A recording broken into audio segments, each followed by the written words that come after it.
جشن میلاد مصطفیٰ صلی اللہ علیہ وآلہ وسلم کے موقع پر لوئر بازار مری کو بھی روشنیوں سے سجا دیا گیا۔ اس حوالے سے تفصیلات بتا رہے ہیں راشد مغل۔ اس وقت میں لوئر بازار مری میں موجود ہوں، جس کو ربیع الاول کے سلسلے میں دلہن کی طرح سجایا گیا، اور اس سلسلے میں مری کے چائلڈ اسپیشلسٹ ڈاکٹر رضوان مویزہ سے پوچھتے ہیں کہ وہ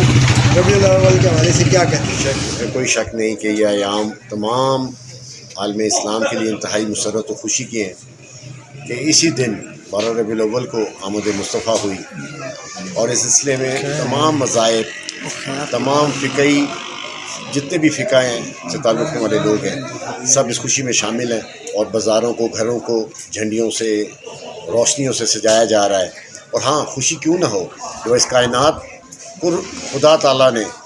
اس مصطفیٰ کی آمد کی خوشی میں سجایا، تو ہم تو اس کا چھوٹا سا حصہ ہیں جو اپنا حق ادا کر رہے ہیں۔ انشاءاللہ یہ سلسلہ اسی طرح جاری رہے گا، اور یہ میلاد کا سلسلہ تمام ربیع الاول کے تمام ایام میں جاری رہے گا، اور 17 ربیع الاول کو